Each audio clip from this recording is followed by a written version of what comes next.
Hello everyone, welcome to my channel SAT Math Tutorials. So today we have a problem in front of us that is about the graph of the equation.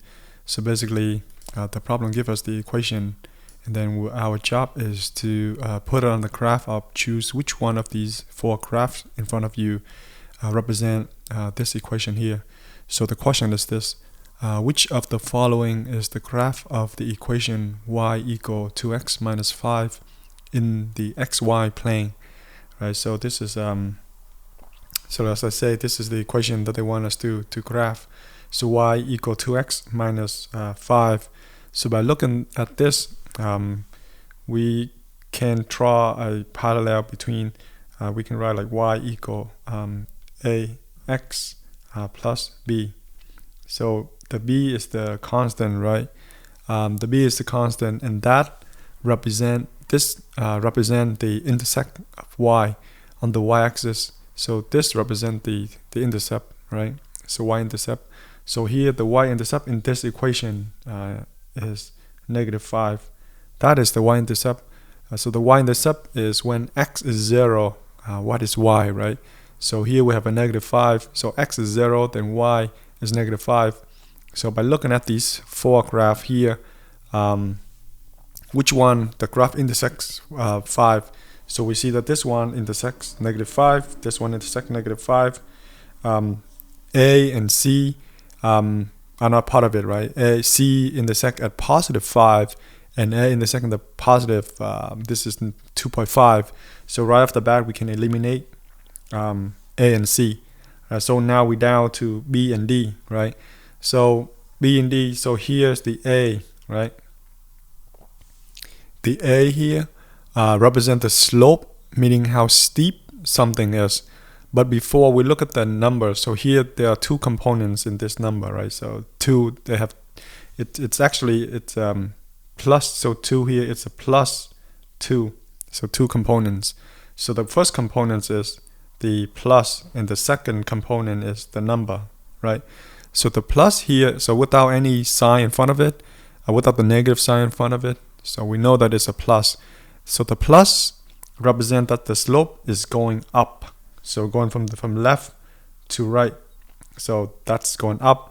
If it's a negative, then you go down. So from left, go down to right, right?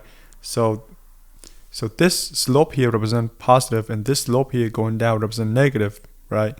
And then 2, which is the second component, 2 represents how steep something is, right? So if you're going up, but you go up with a big number, then you can go up very steep. If you go up with a smaller number, then the steep is very shallow, right? So that's a difference. So without looking at the number, we just look at the sign in front of it, which is the positive.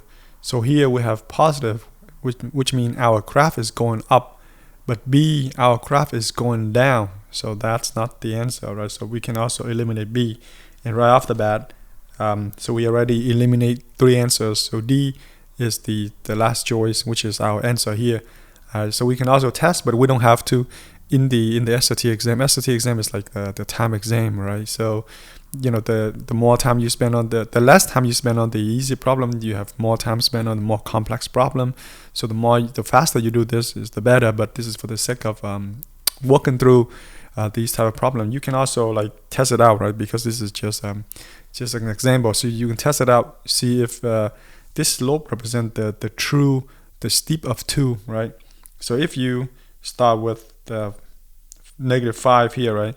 So the 2 is actually 2/1. The top number here represent the y, and the bottom number represent the x, right? So you go over 1, x, you go over 1, and then you up 2, right? So go over 1 up 2. This graph is over 1 up 2, go over 1 up 2.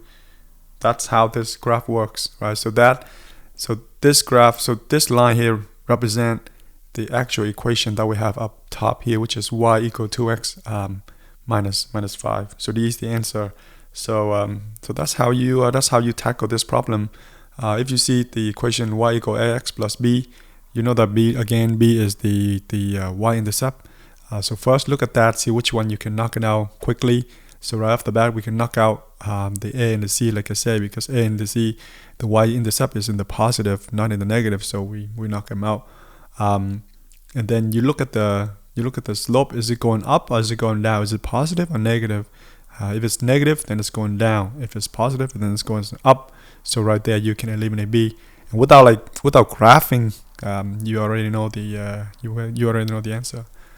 So that's how I would do this. I'm sure there's someone else have different methodology, but whatever works, whatever helps you do these kind of problems fast on the exam, then feel free to implement it.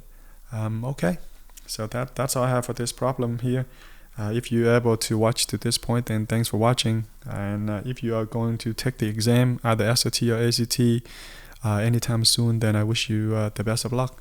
Again, thanks for watching, and I'll see you in the next video.